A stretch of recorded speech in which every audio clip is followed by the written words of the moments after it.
Hello, I'm Chris Bober, and I represent one half of Team Bober here with Nebraska Realty. Welcome back to my video blog, and we like to help you empower you to make the best decision when it comes to real estate. So today, we're going to get back into my investing series, and we're going to be talking about 1031 like-kind exchanges. Now, this is part of my real estate investment series. We started with the basics of understanding real estate investing. Then I'm moving into understanding the numbers of real estate investing, especially when it comes to buying, understanding your return and things of that nature.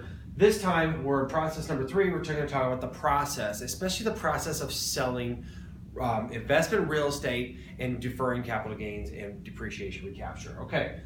Lastly, we're going to come back and we're going to have a solution to try to match buyers and sellers of investment property. But to get into this, let's look at the basic concept of a 1031 exchange. Now, 1031 is a section of the IRS code that allows a property owner to sell his property and reinvest the proceeds of the sale in a like-kind property without recognition of a gain. Like-kind meaning a property held for investment. So it doesn't have to be a house for a house or a farm for a farm. You can exchange a duplex for a commercial building. As long as it's both properties have been held for investment and can show are going to be held for investment, they're considered like-kind. Now the IRS just took out the law where they're allowing personal property, business property, so that's no longer exchanged. We're not going to get into that.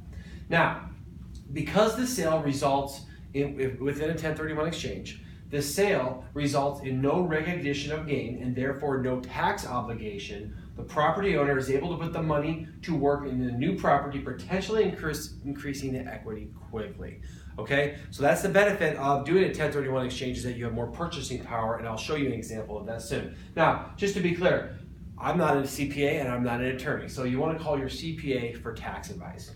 All right, so the purpose, why exchange investment property for another piece of investment property? The overriding reason is tax deferral. Again, not elimination of taxes, you're deferring the capital gains taxes until another event occurs, okay? Now, the federal capital gain rate is 15% minimum, and this is kind of a moving target. Different tax laws and different things qualify for different rates, but 15% is pretty standard. The depreciation recapture is 25%.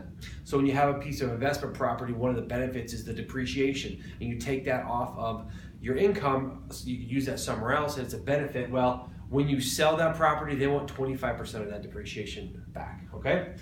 The state capital gains tax rate. In Nebraska, it's 6.84% currently, and in Iowa, it's 8.98%. That's in addition to the 15% capital gain rate and the depreciation recapture. It is paid on the recognized gain on your personal tax return. That goes to your next tax return. So you sell something this year, your next tax return you will have to recognize that gain on there. That's when they hit you for what you owe them. All right. Let's go through a quick example so you know what I'm talking about, right? Let's just say you're, to determine the taxes owed, you're Joe, and you purchased a property for $78,500 in 1994, and you've held on to it as a rental for the whole time, all right? Now, your property's been fully depreciated, so there's been enough time. We've taken the maximum amount of depreciation, so you might think about purchasing another one at $70,000 total. The personal property sold just last year for $155,000. That's a pretty good gain, all right? Looking at about almost doubling your money. Not so fast, right? What is Joe's gain?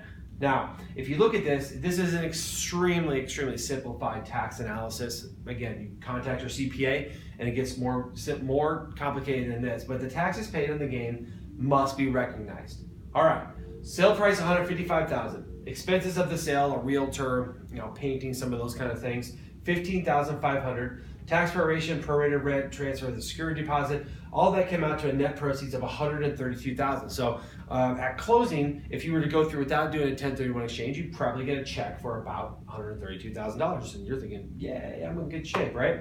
However, what are the taxes without a 1031 exchange, right? So if we look at these, if you have the sale price of $155,000, the basis of $8,500, the cost of sale, all those things, right there, you come up with $131,000 of capital gains. You took out some of the basis of what you bought it for and things like that.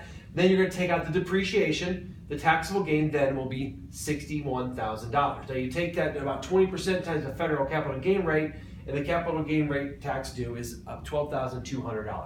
All right. So the purchase price, $78,000 from when you purchased it originally, minus the basis, which is the land value. You can't depreciate land value, minus the depreciation. That's how we came up with that over there. All right, the depreciation take is $70,000. 25% of that to recapture, $17,500 is your recapture. Now, here's what they're going to want. When you file your taxes, the capital gain of tax is $12,000, $17,500 here. So on your next tax return, you got a nice check. Well, this is $29,700 is the check that you're going to write to Uncle Sam for the gains on selling that property. I don't know about you, that takes a lot off the top there, okay? That's almost $30,000 of a profit that's coming out of your pocket just because you went and were smart and held on to property, okay? So let's look at the capital gains tax. That was federal capital gains tax. Let's look at state capital gains tax. $131,000 gain, 6.84% Nebraska rate is $8,960,000 of state capital gain. So add the federal tax obligation, add the capital gains tax in, you're in $38,600. Again, they're eating away your profit. All right? The net result is $132,000, which is what you thought you were making, which you're going to get a check at closing, minus the almost $40,000 of taxes, and $93,000 is really the white meat that you walk away from. That's the money that you could take and spend anywhere else well, not tax-free, but there's no more taxes out of this thing. All right? So that's when you're available to reinvest. So if you're looking at taking and purchasing another property, you only have $93,000, not the $132,000. It's a big difference here. All right, so let's look about the difference of purchasing power. All right, that's a big deal when you're talking about reinvesting property. On one occasion over here, you have $132,000 net proceeds, and assuming a 25% down, you're going to finance 75% of an investment loan. So you have a purchasing power of $528,000. It's pretty good. All right, look, on the other hand, if you do not go through with the capital gain, 1031 capital gains, 1031 is deferred situation, you have only $93,000 in the same scenario, you are looking at $373,000 purchasing power, which is a difference of almost $155,000. So going through and doing the tax exchange literally puts $150,000 or more of purchasing power. That's almost like free money. Again, it's not free and you want to contact your CPA, but that shows you how much of a benefit there is for doing a 1031 exchange. All right, we don't want to get too complicated. I want you to give me a call if you have any questions or call your CPA. But a couple of reminders here just so we can have a decent understanding of 1031 exchanges. Your property may not be your primary residence. You're given an exclusion on your primary residence. Obviously, you want to use that, but if you have lived in the property for 2 of the 5 years before that, you can consider it primary residence. You can't do an exchange. All right? The replacement property must be purchased at a stepped-up basis, meaning you can't go and sell something, make $100,000, and put $50,000 and defer the taxes. You're only going to get a deferment on the amount of basis that you go and spend. Okay, so you have to spend all the money to get all of the benefit. You can replace up to 3 properties, and this goes either way. You can take 3 properties and replace them with 1, or you can have 1 property, do a like-kind exchange with up to 3 additional properties. So the IRS does allow that, and you must identify these properties. Number 1, you have to disclose this on a purchase contract. At closing, it has to go through a qualified intermediary. You have to identify 3 properties within 45 days. Then you actually have to purchase these properties, 1 or up to 3 properties, with this basis within 180 days or the next filing of your taxes. Okay, so if you do this in February, you file your taxes in April. Well, that's when you have to put it on your tax form. So you got to probably get an extension. All right. Now you must use a qualified intermediary. You can't touch this money. You sell the house, you get the money. You can't hold it. It goes to a QI. They put it in a trust. They have different ways of doing it, and then they will actually help you go and take that money and disperse it into a new property. You can't put it in your hands. Once you do that, you're disqualified.